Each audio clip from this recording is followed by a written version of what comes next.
Welcome to Rev Reads. I'm thrilled to have you here today. We have another author that we'll be talking with, and I've been really excited about this one that is here with us today. We are talking to Dr. Crawford Gribben. Dr. Crawford Gribben is a professor at Queen's University, Belfast, and he is the author of, I want to say, the most recent Darby biography, but with Worm Chucks coming out already, where it's like you got yours that came out and then this other one came out right afterwards. And so if we did this interview a week earlier, you would have had the most recent one. But Worm Chucks coming in and undercutting you as the most recent Darby biography, which is funny because there aren't a lot of them, are they, Crawford? Darby books, there's not a whole bunch of them out there, are there? Not really, no, and certainly not at the level Max Veremchuk writes at, which is superb. So if there's one thing I would encourage everyone listening to this today to do is to go and buy Max's book. If you're interested in Darby's biography, there's nothing as good as that. Yours is pretty good, though. I don't want to underslight yours. I found yours to be excellent. I enjoyed your reading. I thought Roots of Dispensationalism was great, and so I just want to talk a little bit more about this book and maybe a little bit more that Crawford can do to help enlighten us on to Darby and his history and how he influenced the church. And so I'd love to start off, Crawford, with just getting a little bit of your own theological background to know if you're like in camp with Darby or maybe outside the camp, to just sort of get that, out of the way for everybody. So what would be your personal views of, like, let's just say the big three of Darby, which would be dispensationalism, premillennialism, and the rapture? Would you align with Darby or be apart with him on those views? Talk about putting me on the spot, Shawn. I know. Yeah. Would I align myself with Darby? Well, to some extent, if that's not a vague answer, because I don't think Darby aligns himself with dispensationalism as it's currently understood. We might get to that in due course. So, I mean, I suppose I am kind of a cross between the two men I write most about, which is J.N. Darby in the 19th century and John Owen, the 17th century Puritan. And I think I would want to argue that those two men have much more in common than most people probably realize. So I would not classify myself as a dispensationalist because I don't fall into that camp as it's understood in the post-Schofield world. But okay. I have a lot of sympathy for Darby's position, which I don't think is dispensationalism. But I don't think he would want me to say I'm a Darbyite. I think he'd be very cautious about that. So I'm avoiding your question as dignified a way as I possibly can. But no, I'm not a dispensationalist. And no, that's a total fair answer. No, I thought you answered it pretty accurately. After reading, I should say to anybody who's watching, if you think that Crawford is like avoiding the answer, I actually think it's a pretty appropriate answer based on what you learn about Darby in the book. So I'm good with that answer. And would you take a pre-mill view of eschatology? Yeah, I'm not absolutely sure I'd want to go on record saying what my view is. I was raised premillennial. I went through a brief post-millennial stage. I probably inclined towards amillennialism. I've also gone through an historic premillennial stage under the influence of G.E. Ladd. So, I mean, what day of the week is it? It's Friday, so that could probably help you understand which one of those it might be now.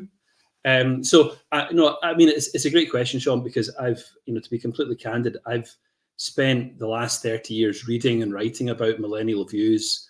And the more I've done that, the less convinced I am really that any of the three main views that have traction now actually have a lot of biblical evidence to them. But I'm not gonna fall out with you or anyone else over that issue. That's my private position. Yeah, no. I don't think I've ever actually said that in public, never mind on the internet before.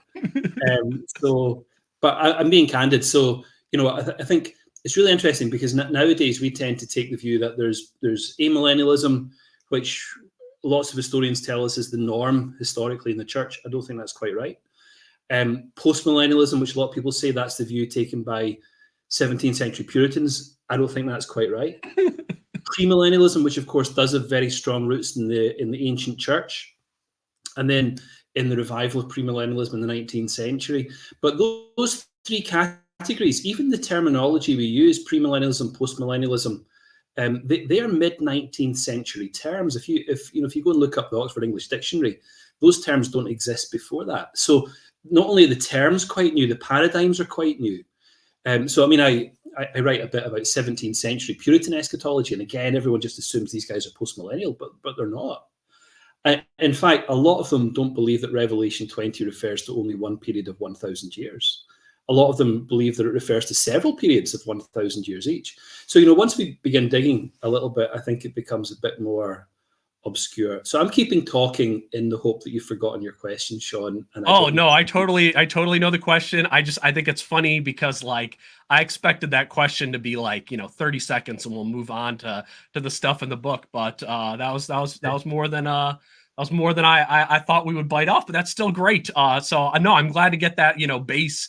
So because part of the reason I wanted you to answer that question was because I knew you wouldn't put yourself in modern present day dispensationalism, and I wanted to make sure that if anybody was watching this, they wouldn't be like, oh, Crawford's just a Darbyite and that's why he would say these things. I think you come from a very balanced view, and I think your answer to those questions shows that you're not predetermined to a specific answer just because you want to beat the drum for Darby.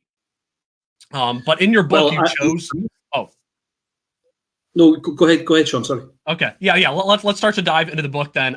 So in your book, you wrote on 4 different systematic theological topics for Darby: soteriology, ecclesiology, pneumatology, and eschatology. Can you explain briefly why you limited yourself to those 4 areas, or why those were the 4 that you picked? Yeah, great. Thanks, Shawn. Well, those are the 4 big chapters in the book. There's an introduction that does a kind of biographical overview. And then there's these 4 big chapters that try to show how Darby's thinking on soteriology, ecclesiology, pneumatology, eschatology, how that changed over time. So as an historian, that's, I suppose, what I'm interested in, not in trying to sort of give a snapshot of someone's view of something, but trying to work out how their views develop, evolve, change, react, respond, and so on, until they come to a sort of mature position. And then there's a conclusion in the book, and the conclusion in the book is where I try to think about what all of this means, both in the 19th century context and then at the present day. So why those 4 topics? Well, really because as you read through Darby's writing and you read through the literary culture that surrounds it, the magazines and the reviews and the people who are hostile to him and so on, those are the 4 themes that keep coming up. Those are the 4 hot button issues that either the Brethren believe are significant about their witness, or the antagonists of the Brethren believe are significant about their witness. I'm using the word Brethren. That's a kind of a nickname for the movement that Darby led, inspired, and continues to the present day. So when this movement began, when John Nelson Darby moved out of the Church of Ireland, probably in the early 1830s, he gathered with these other Christians in southwest of England, which is how they got the nickname Plymouth Brethren. But he began meeting with these people, and they all came from different kinds of backgrounds, and they were trying to sort out together what was it that they thought was wrong with the church that they saw around them, and really what the witness of Scripture was as to what the church ought to be. And as they did that, Darby's early thought was very much focused on this question of the church. There was lots of, that was very typical in the period. There was lots of people who were Anglican clergy, either in England or in Ireland, who were very worried about the shape of the church. And so, a lot of his early conversations were about the issue of what is the church, and is there a biblical warrant for the church-state arrangement as it stood at that point? Later in the 1830s, he gets interested in eschatology, and the 2 themes, ecclesiology and eschatology, develop more or less hand in hand. That he develops this very strong idea that the church is in ruins, and that's not just an ecclesiological argument, that's an eschatological argument as well, because he believes that he is at the end of a period of time, the Lord is about to return, and the ruin of the church means that the church will never be restored. Its glory is gone, and it's never going to get that glory back. And so really by the early 1840s, I think Darby then begins to think, well, how does this impact our understanding of the Holy Spirit? And of course, in the 1830s, 1840s, there's huge interest in the revival of the charismata in the community that was being led by Edward Irving, a community that became, well, he died, but then it became known as the Catholic Apostolic Church. So there's lots of people speaking in tongues, issuing words of prophecy, claiming to be prophets. And so Darby and a lot of these other very earnest evangelicals are trying to work out, well, what is this? Is this real? Is this not real? He goes up to investigate it.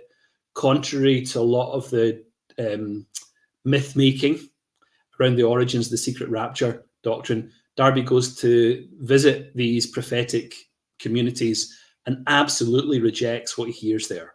Yeah. And he rejects it because of this idea of, for a number of reasons, but among them, because of this idea of the ruin of the church. Because the Edward Irving people were all about restoration. Here's the church going back to the experience of Acts chapter 2. Here's the Holy Spirit being poured out. Here's all these amazing spiritual gifts. Everything is being restored. But Darby knows by this point, nothing is going to be restored.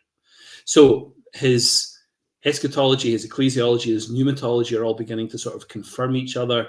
Everything makes sense as these develop in a very mutually supporting way. And then by about the end of the 1840s, early 1850s, Darby's beginning to work through his ideas, I think, in a bit more of a sort of systematic theological fashion. So by this point, by the late 1840s, he's come absolutely to be sure there's no such thing as a covenant of works. So Adam in the Garden of Eden, he's convinced was not in the covenant of works. Adam is responsible. He is a head, almost a kind of a covenant head, but he's not in a covenant of works. And so what that means is that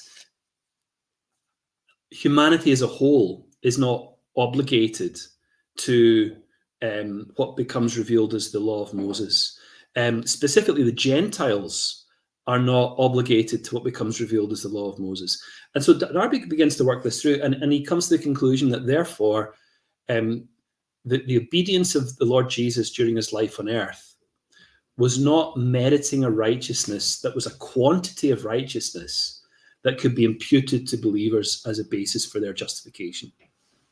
So then he's really come to quite a view of soteriology that's quite shocking to many Victorian evangelicals who believe that, a sort of typical Calvinist view, justification involves two things: forgiveness of sins and the imputation of the righteousness of Christ. But Darby says, hang on a second, let's go back to the pages of the New Testament. Does the expression righteousness of Christ ever occur? No, it doesn't. Why is that? Why is the discussion always about the righteousness of God rather than the righteousness of Christ as the basis for justification? And so he begins to work through what this might mean. And interestingly, by the 1850s, this idea becomes incredibly controversial among the brethren themselves. And there comes to be a division among the exclusive brethren. We'll talk about maybe some of the groups of brethren later on. But this becomes really divisive. Anyhow, Darby develops his idea further, and at the end of his life, he becomes convinced that the most important contribution that he has made is not in the field of eschatology or ecclesiology or pneumatology, but actually in the field of soteriology. It's the doctrine of salvation that he thinks is the most important thing he has been used by God to recover. So that's why those four things, they become the four big themes in his writing. They're not all four big themes at the same time. Initially, it's ecclesiology and eschatology.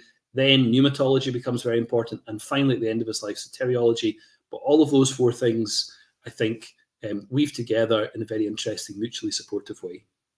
Yeah, great explanation there. Great little track through the development of his views, which shows it's a lot more complicated than just here's what Darby's view was on a subject, because it depends on when you're asking about in his life. Now, you have some great alliteration in your chapter titles when you describe Darby as Calvinist, Catholic, charismatic, and catastrophic.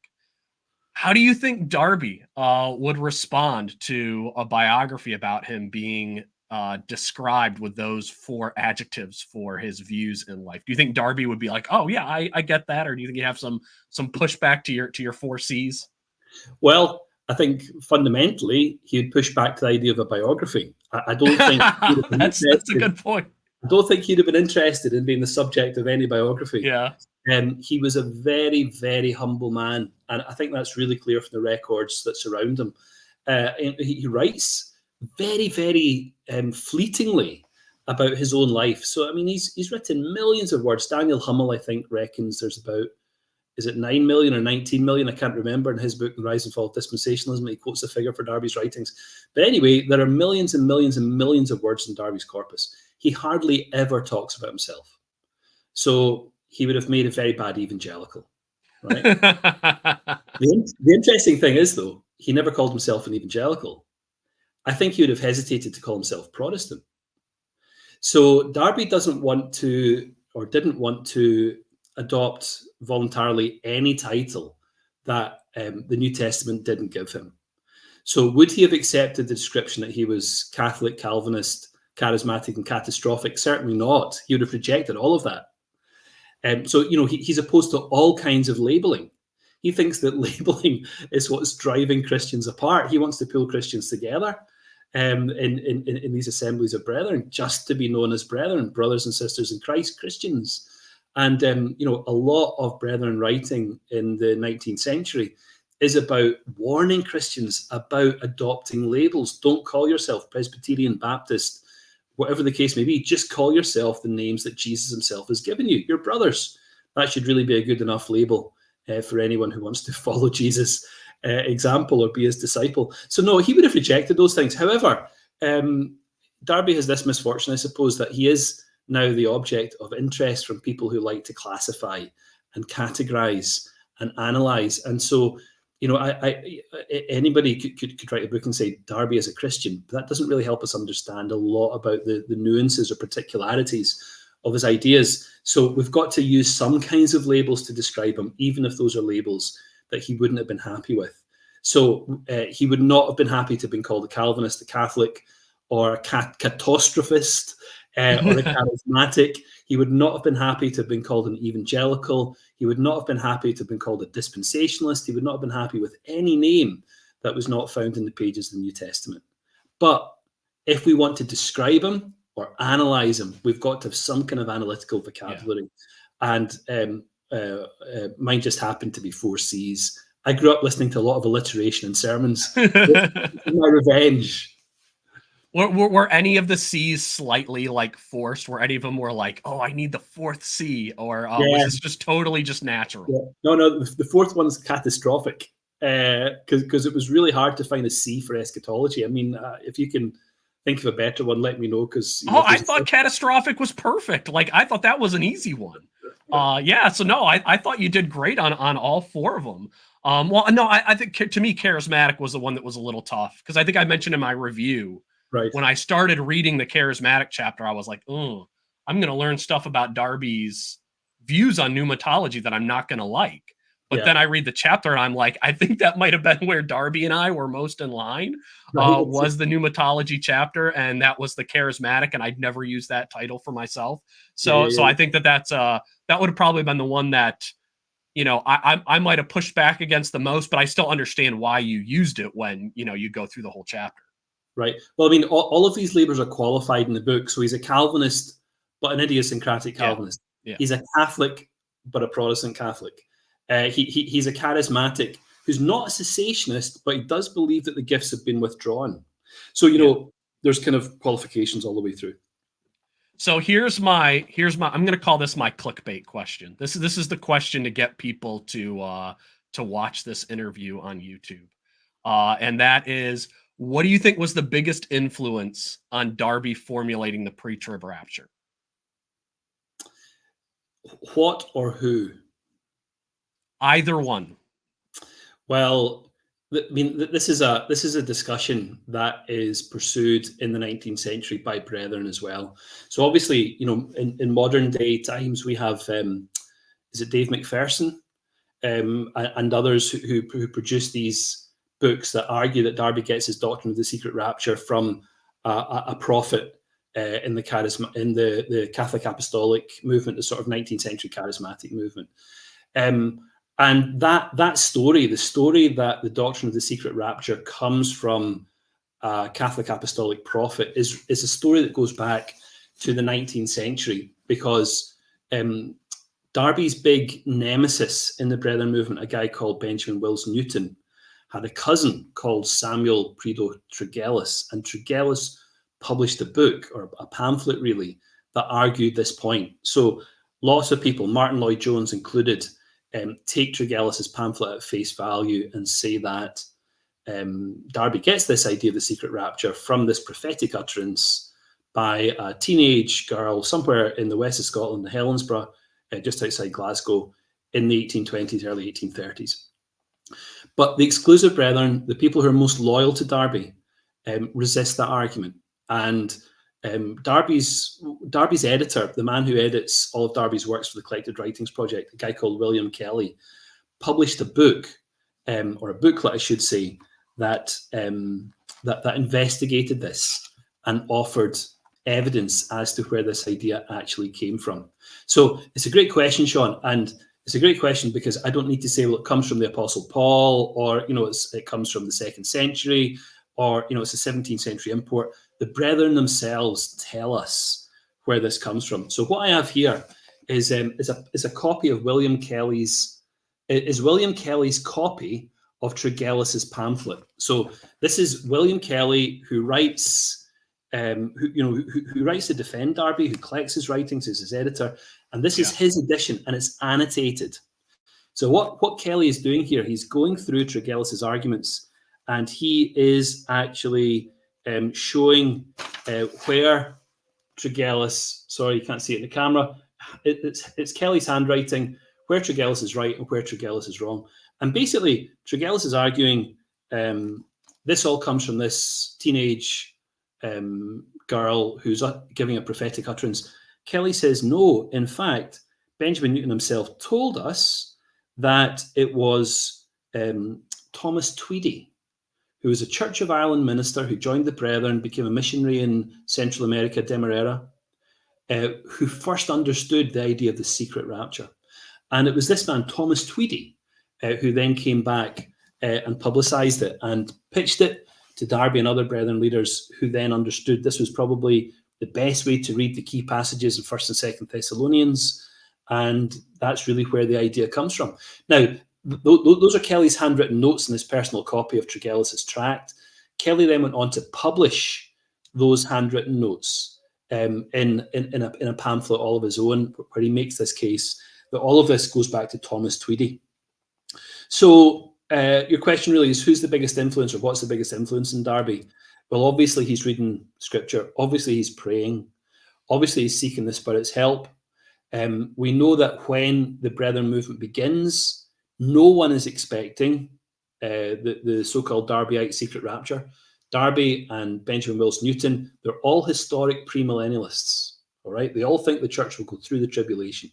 But at some point in the 1830s, Darby changes his mind.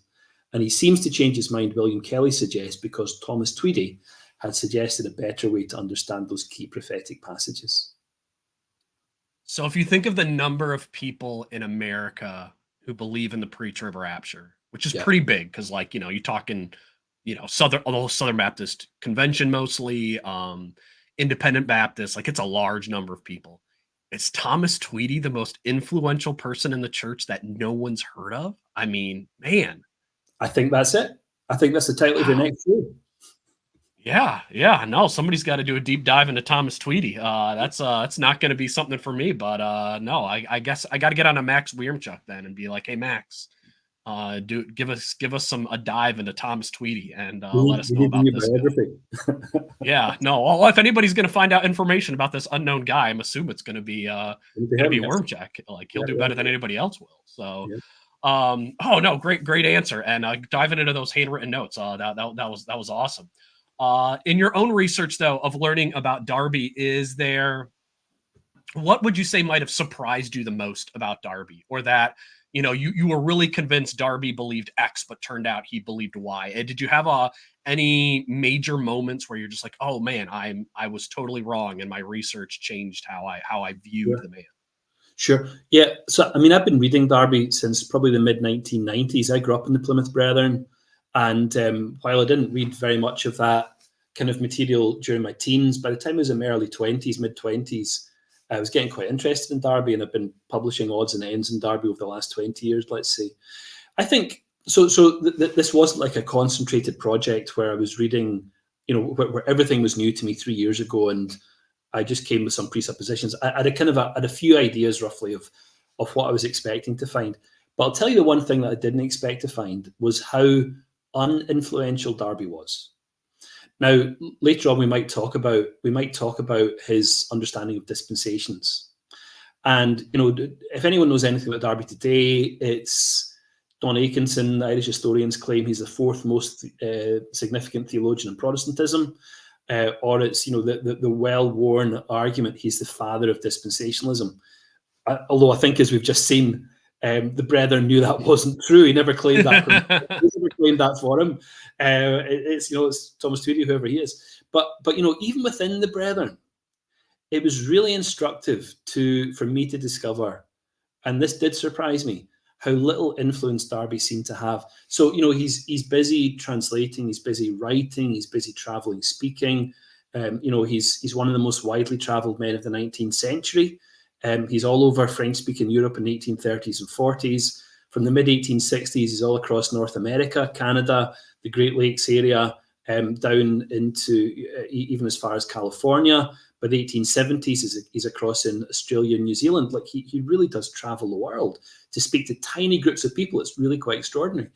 But as he's writing away, developing this highly nuanced, really quite complicated theological system, and doing this using language that he doesn't always deploy in exactly the same way, which is one of the challenges of interpreting what he argues. I think what really struck me about that is that I couldn't find any other exclusive Brethren writer who shared his view of the dispensations.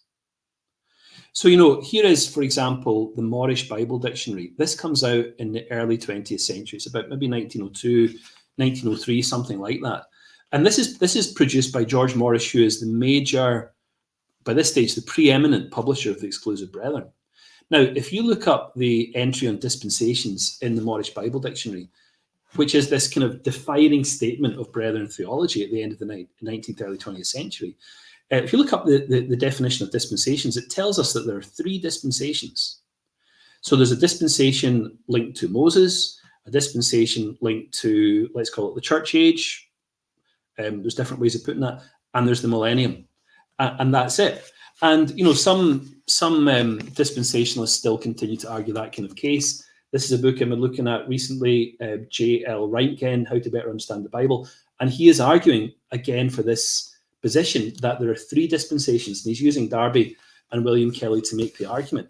But the funny thing is that both the Morrish Bible Dictionary and some modern defenders of the same kind of position, a three dispensational model, they are referring to Darby, but that's not the position that Darby held. Darby did believe there's three dispensations. He did believe there's three dispensations, but he did not believe that there were periods of time. Yeah. So, so the modern idea, the Schofield idea that we're all really familiar with, 7 dispensations equaling an age each. And then you've got the Exclusive Brethren idea coming out, remember, just about 6 years before the Schofield Reference Bible, the Morrish Bible Dictionary, arguing for three ages, 3 dispensations, but neither of those positions are Darby's. So, I just don't know where Darby's position goes. It just seems to evaporate. And I really don't understand why. I think maybe it's just so nuanced that it doesn't really make a lot of mileage. I don't know. I mean, it's a genuine question in my mind. Where does Darby's teaching go? And I can't see where it goes, because the Brethren seem to take one position and the broader cultures of fundamentalism seem to take another. Well, yeah, when I read your book, and then I had the discussion on the channel here with James Fazio, and we talked about Darby's view on the dispensations, and as I, from reading your book and then listening to James, I had never heard of that view of the dispensations. When you get to are putting forward, here's what Darby believed on the dispensations, I'd never even heard it before.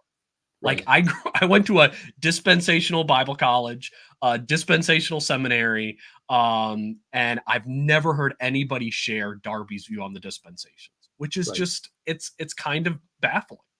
So this goes back to your opening question, Shawn. Am I a dispensationalist? But my Yeah. question is, was Darby a dispensationalist? No, no way. No way. So, where do we go from this? Because we've got like a century of history writing of, the people writing the history of 20th century evangelicalism who make this as a kind of normative claim. Darby's the father of dispensationalism. But not only are we saying he's probably not the father of dispensationalism, he's probably not even a dispensationalist by modern definitions. So let's hit. So that this is perfect for what'll be what I was going to have the last question, Yeah. but I'll ask it now. Who do you think is the father of dispensationalism? If it's not Well, Darby, so if by dispensationalism you mean the popular American dispensationalism, well, I think seven that's what dispensationalism, it's got to pre-trib be. rapture. Yeah, it's got to be C.I. Scofield because he is the Okay. guy who sets the paradigm that in the Scofield Reference Bible it circulates in the tens of millions of copies, even through the Depression, which is extraordinary. In the 1930s, the Scofield Reference Bible is the first book published by Oxford University Press to sell 1 million copies. Now, the fact that it's selling at that rate when the world is in this massive economic crisis tells you something about its reach, and it goes on to sell more and more and more copies. And today, Oxford University Press don't know how many copies of that book they have sold.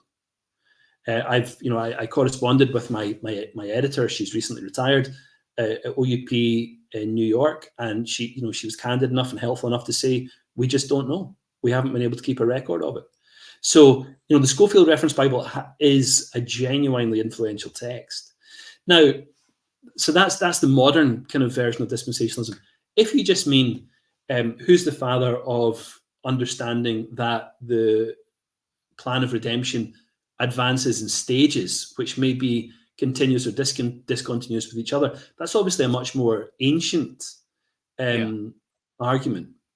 And I mean, the funny thing here is that you get the language of one covenant of grace and multiple dispensations in the Westminster Confession of Faith, which puts us in the odd position of having confessional Presbyterians believe that this is a dispensation that we're in now, and Darbyites saying, no, it's not. No, it's not. So, listen, church history is fun. We've got to do it humbly because, we're laughing, and we're kind of laughing always at ourselves because we know that a generation from now, we're the ones that people will be laughing at, how limited our understanding is as well. So, it's a really difficult question to answer because who defines what dispensationalism is? Yeah.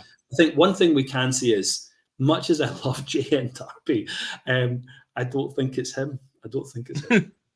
No, and I would agree. There are just views that Darby have that just wouldn't fit under the umbrella of what we even as hermeneutic views of the Old Testament. I think fall a little bit outside of the way that dispensationalists today take certain hermeneutics as you got to have to be part of the camp.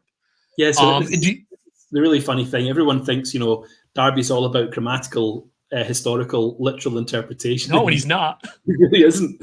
But I'll say this, though, he's really, really Christological.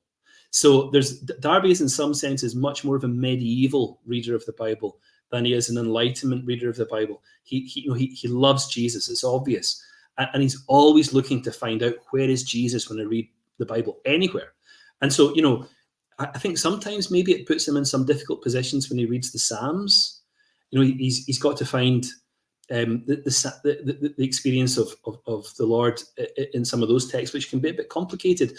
And that, of course, did cause him some problems with some of his supporters in the 1860s, but we may come to that later. But yeah, there's lots about Darby that is just different. But, I think to make a wider point, Shawn, that is the benefit of doing church history. Because what church history does is it relativizes your position right now. And it helps you understand that things that you take for granted, I take for granted, you with your clarity about eschatology, me with my muddle, but the things that we take for granted, other people would never have taken for granted because they might read the Bible completely differently.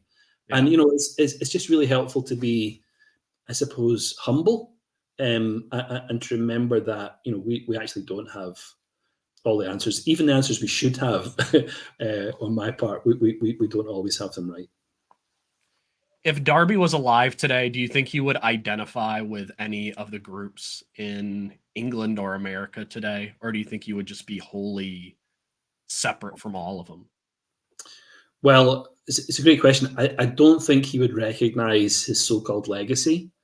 I think that his views, if his views in the church remained what they were at the time of his death, he would undoubtedly be meeting with people that we would regard as exclusive brethren. He would not be meeting with anyone who believed they were part of a church that they had set up. So, Baptist, independent Bible churches, he's really opposed to the idea of setting up churches. So I'm sure he would, because he was Catholic at heart, so he'd want to pursue fellowship as broadly as he could within, without compromising his convictions. But he wouldn't be going along to the local Presbyterian church or Church of Ireland or Baptist church. He would be looking for people who are, to use his kind of expression, outside the camp, but within the veil. So people who are outside organized Christianity, but who believe themselves to be united to Christ, having that anchor of hope, Hebrews 4, isn't it? Inside the veil and united to Christ, and that really is what it's all about. So, I mean, the thing about Darby was, although we talk about him as being exclusive brethren, he was very, very hesitant about the so-called exclusive brethren organizing. So, by the, late 1850s, early 1860s, the brethren were in the habit of producing address lists. Now, from our perspective, those are fascinating because they show in a very tangible way how this movement is growing, the number of places there were meetings, the kinds of people who are involved in these meetings, the geographical distribution of these meetings, etc., etc. So from our perspective, looking back historically, these are a goldmine of information. But for Darby, this habit of producing lists of meetings looked and felt, as he said, just like what the Baptists do. This is the exclusive brethren organizing as a denomination, and he didn't want that. So, he's hesitant, really, or he was hesitant about any form of ecclesiastical organization. Because the church was in ruins. There's nothing, we're not building something new. We're not going back to something that's been lost and trying to revive it. He would argue we have to live in the conditions of failure and therefore work out from the epistles what is of merely first century importance and what continues to the present day. So he would say, for example, while there were certainly elders in the apostolic churches, they were always appointed by apostles or their representatives, e.g. Paul or Timothy or Titus. But because there's no apostles now, there can't be any elders. So there's no ground for calling anyone an elder, no ground for calling anyone a pastor. Of course, the gift is different from the office. So he's very keen on pastoral gifts, and he's very worried about the lack of pastoral gifts among brethren. But he would be against giving anyone an ecclesiastical title. He would be against, I think, calling any individual congregation a church unless that individual congregation comprised every single Christian in the district. Only then is it a church. So for Darby, the church in Belfast is every single Christian living in that city. And what you have within that city are not churches, but meetings of Christians who are part of that church. Does that make sense? So anyone who then said, oh, we're the First Baptist Church of wherever, he would say, really? There's a contradiction in terms at a really fundamental level. Yeah, I totally get what Darby says and his viewpoint. I just practically, I don't think it's possible to live it, if that makes sense. Like I understand his goal. I just don't think it is an attainable goal. Why not? That was a struggle with that. Well, because I feel like you, just for logistic purposes, I'd be fine with being like, I'm in New Orleans. All the believers in Christ in New Orleans are all part of the Church of Christ of New Orleans. Like I totally get that. And but just logistically speaking, it's like where is our local assembly meeting? And so we're just going to give it a name to let people know where we're meeting. I think practically, like, you just say the person who's having those leadership pastoral gifts, you're going to give them that title just to have them, set aside as having that. I just think practically you end up getting what we have today. But I like the spirit of what Darby's saying. I just can't imagine it working in practice. So yeah, that's where I struggle with it. But I'm sure we disagree, because you sound like you would probably be like, let's put it into practice. And I know there are people who have, because occasionally I have people attack Rev Reads because it's called Rev Reads. Like it's got the Rev up in front. Oh yeah, you cannot call yourself Reverend. I thought that was something to do with your interest in cars or car mechanics. No. No. Well, actually, it comes from I work out with this group called F3, right. And it's a men's fitness group, and we give everybody nicknames. Right. And my nickname is Rev Socks. It's a way to make fun of me because I'm a Yankees fan. And so when I started the book review thing, I had the Rev Socks. So I went with Rev Reads. So for me, it was just kind of a joke name about how I work out. But occasionally I have people be like, you cannot call yourself a reverend.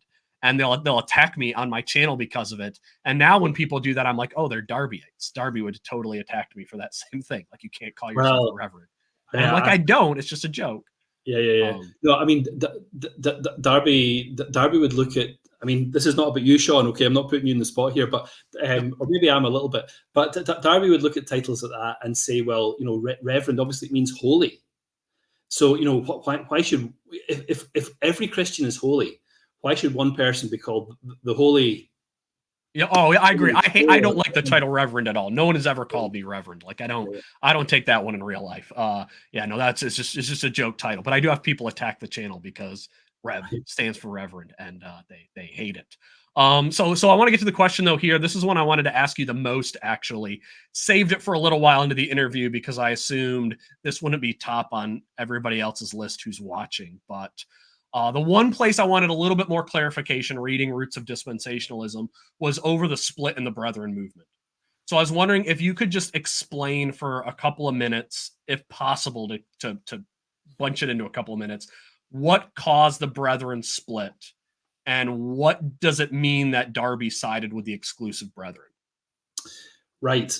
Great question. So there isn't just one split, there's several, but the most important one probably takes place in around 1845 to 1849, that period of time. So we've got to imagine 1820s, right? In the 1820s, in Oxford, in Dublin, elsewhere across these islands, Britain and Ireland, there's a bunch of young, really sincere, pious, really intelligent, really well educated, and often independently wealthy young men. And they are serious Christians, right? They are the young, restless, reformed of their day. They're often very strongly Calvinistic. They're very much influenced by the spirit of the times, romanticism, expecting, they're very worried, often deeply conservative, very worried about the ongoing impact of the Enlightenment, especially in terms of the French Revolution and the dissolution of the Constitution. And they believe they're living through a revolution. They actually use that kind of language. Darby uses this language frequently. They're living through a revolution. And they actually were. He's right about that. There's an old world that's ending.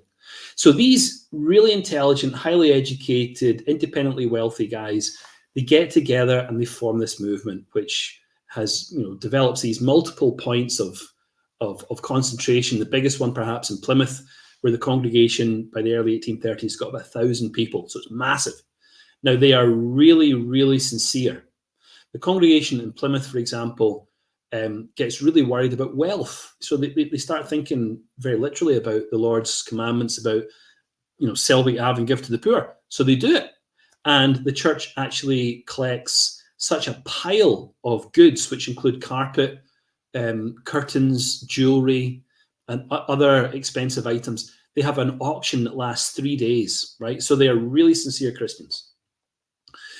And they are gathering under the ministry of Benjamin Wills Newton. Now, Newton is a young, energetic, charismatic preacher, not charismatic in the sense that you're worried about, charismatic, energetic, gifted preacher, and he's preaching away, and the people love it. There's 1,000 people gathering Sunday by Sunday. But then you've got, and he's an Oxford fellow, like he's incredibly intelligent, brilliant expositor, like brilliant reader of the Hebrew and Greek text, just genuinely a brilliant preacher. Darby has a different kind of backstory. So he, during the same period, is wandering around French-speaking Europe, visiting Christians in isolated communes through the Alps. Often these Christians are subject to various forms of political persecution. They get their windows smashed in. Sometimes they're getting beaten up, going to the meetings. And Darby is literally going about with a knapsack, what we call a rucksack, with his earthly possessions tucked in this rucksack, walking for 20 miles, preaching at night, sleeping in a humble cottage, doing the same the next day. And he spends, several years just traversing the French Alpine region, France and Switzerland, doing this again and again. Now, two intelligent, gifted, independently wealthy individuals, no doubt. But when in 1840, Darby comes back to Plymouth, he sees that Benjamin Wills Newton has taken the congregation in a very different way. So Benjamin Wills Newton is amassing, or Darby feels he is concentrating power around office. Now, Darby's completely opposed to this. He really doesn't believe in office by this point, or he's got real doubts about it. But he sees Benjamin Wills Newton really concentrating power and influence and controlling what can happen. Now, this goes back to your point, Shawn, about how practical Darby's ideas are in a larger congregation. So Darby's ideas are fine when you're meeting with a dozen people in a French farmhouse, right? But when you've got 1,000 people in a major town, a port town in the south of England with lots of, influence and lots of people watching to see what's going on, then you need to organize things. And that's what Newton does.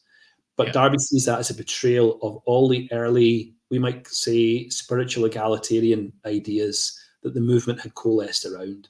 So really, that's the issue that's at the heart of this.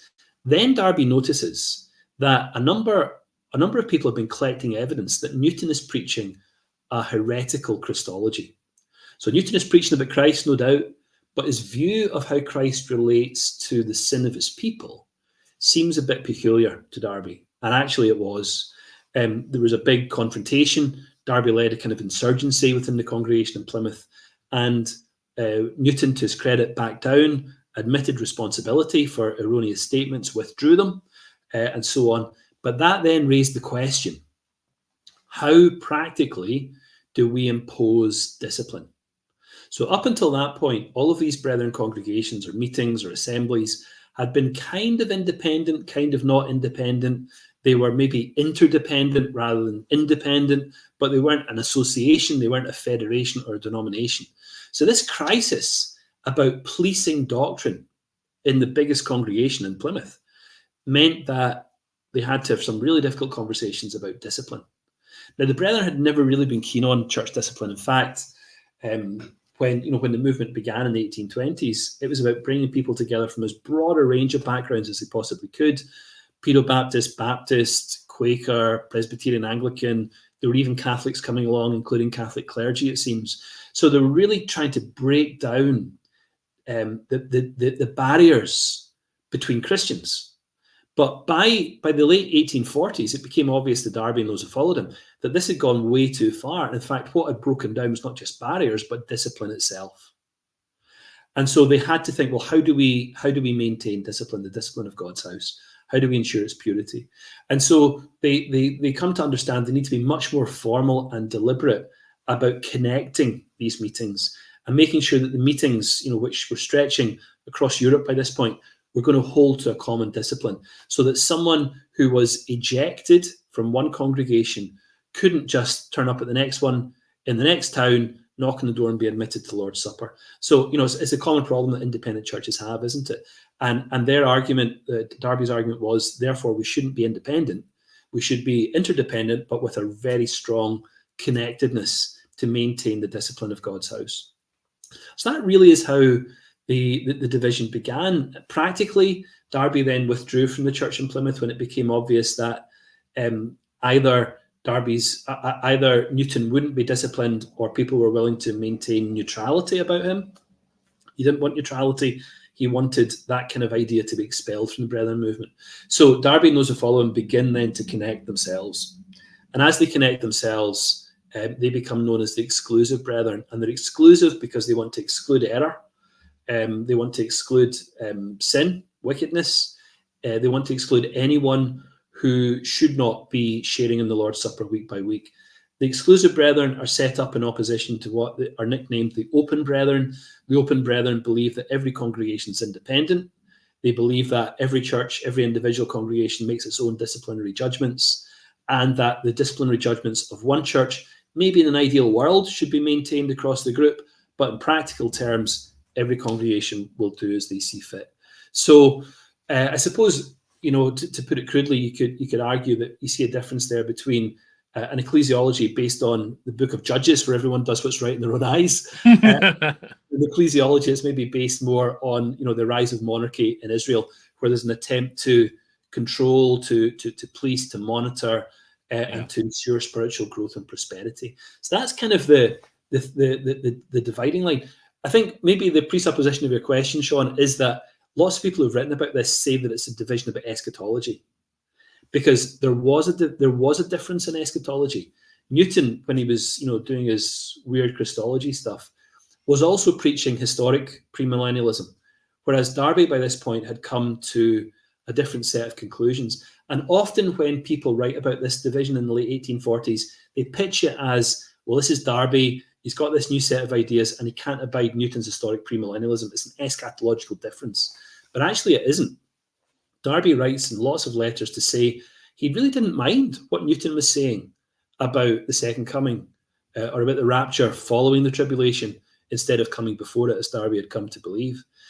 So that didn't mean that Darby didn't think that difference was important. He was also willing to write very strongly worded rebuttals of some of Newton's publications that made this case. But it wasn't a division about eschatology. It was fundamentally a division about discipline. And that's why the two communities that emerge out of this difference have names that distinguish their ecclesiology rather than their eschatology. So they're exclusive brethren because they really do believe in connected discipline. They're open brethren because they really do believe that every congregation gets to make its own disciplinary decisions. Does anybody know which group was larger toward the end of Darby's life? Were there more exclusives or opens? Yeah, that's a great question. It's kind of hard to tell, because while we've got lists of meetings, they don't tell us how many people are gathering in any one location. And there are census records. They're very limited through this period. The 1851 census does record religious affiliation in England, but the other censuses don't.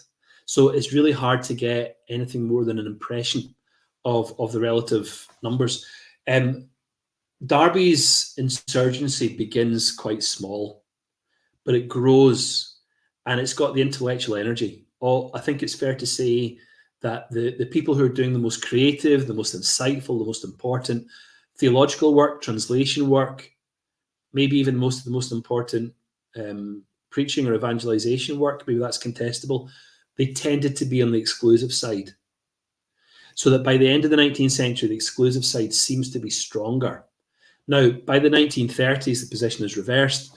The open brethren, at least in these islands, dominate the exclusives, and the exclusives really begin to contract. But by that stage, the exclusive movement, I think, has begun to very deliberately set its back to the world and to become a little bit more insular. What that means, though, is the exclusive movement protects Darby's legacy. The open brethren don't, because they're always facing out to evangelicalism. Evangelicalism is porous by definition, and it absorbs everything and everybody. And there's a real movement, two-way movement of theological traffic there and influence. And it then becomes really difficult to say where the boundaries of the open movement are. In fact, really, there are no boundaries by that stage. And that, of course, increasingly becomes the case later on. No, thank you so much for explaining how that developed and what side Darby was on. So we'll end with one last question that I feel like I got to ask, and that is, we sort of touched on this a little bit before, but I'd just like to get a sort of more of a clear answer on it. How did Darby believe the church related to the dispensations? And I think this is important because obviously I know what you're going to share is going to be so different than what dispensationalism today says the church relates to the dispensations. Right. Well, we kind of hinted about this already, didn't we, when we were chatting? Yeah. The short answer is the church has no relationship to dispensations. The church does not exist in a dispensation. Dispensations are for Israel, Their purpose is to test Israel as representative of humanity, and Israel as representative of humanity rejects the Messiah who's come to save them, and that's the end of the dispensations. So in its mature configuration, Darby says there are no dispensations before the flood, there are no dispensations after the cross. The dispensations that do exist concurrently, not consecutively, and they are the dispensations of prophet, priest, and king. They're not periods of time, they are specific giftings of grace designed to test the quality of Israel as representative of humanity. There's a longer response to that, Shawn, which is to say that while those may have been Darby's mature convictions, his language doesn't always lend itself to that kind of obvious definition. And there are times when he does refer to the present age as a dispensation. So I think probably the best thing I can do is point any listeners who are interested to a website called presenttruthpublishers.com. Presenttruthpublishers.com is run by a guy called Steve Hubner, whose father, Roy Hubner, R.A. Hubner, wrote some of the most insightful commentaries, I think, on Darby's views. And he's also got some brilliant prophetic charts. So we all love charts coming from our background. So if you want to get charts that just confound every other chart you've ever seen, go and get the charts that Roy Hubner prepared to describe and visualize Darby's dispensationalism. And they're available at presenttruthpublishers.com. And James Fazio recommended that site as well. So obviously we're you guys are both on the same page for that. Yeah. So again, so interesting how his view on the church and dispensations is just, a lot different from what we put forward in dispensationalism today. But I appreciate the talk, Crawford. I thought it was great. Enjoyed the time. I thought a couple of moments, you got me with things I didn't know I was going to get coming in here. You think reading the book, I thought, would just be, but you did good. So this is even great for people who read the book and want to get a little bit more into it. So thank you so much for your time. I really appreciate it. Well, thanks for the invitation, Shawn. I appreciate that too. Again, the book is The Roots of Dispensationalism. This is on the life of J.N. Darby, and the author is Crawford Gribben. I want to encourage all of you to read this book. This allows us to know more about Darby's thoughts than about his life. If you want to know about his life, you can look at the works of Max Wiermchuk. He's got the best writing on actually Darby's life, and we'll be looking forward to reading his book.